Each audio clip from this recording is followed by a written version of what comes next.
అందరికీ తన పార్ట్నర్ ఎలా ఉండాలి అనుకుంటారో నాకు తెలియదు కానీ ప్రతి ఒక్కరికి కావాల్సింది కలిసి టైం స్పెండ్ చేయడం.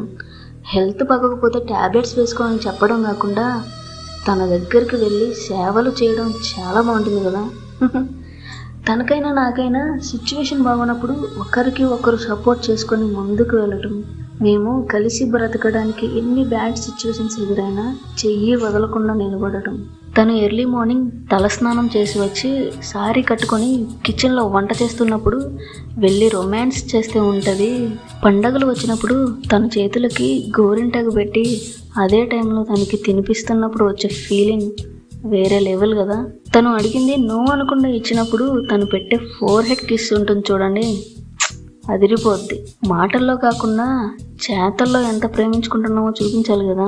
ఒక ఆప్షన్లో కాకుండా ఫుల్ ప్రియారిటీ ఒకరికొకరు ఇచ్చుకుంటూ కెరీర్ విషయంలో సపోర్ట్ చేసుకుంటూ మంచిగా సెటిల్ అయ్యి అందరి ముందు మేమిద్దరం ఒక్కటి అని పెళ్లి చేసుకుని ముసలితనం వచ్చినా కూడా ఒకరినొకరు ఇంకా డీప్గా లవ్ చేసుకుంటూ a beautiful romantic love life తనతోనే చూడాలి. అబ్బాయిలందరికీ నీలాంటి ఫ్యాంటసీలు ఉంటే అమ్మాయిలు ఎగిరి గంతేసి పెళ్లిళ్ళు చేసుకుంటారు. సేమ్ తను కూడా ఇలానే అంది.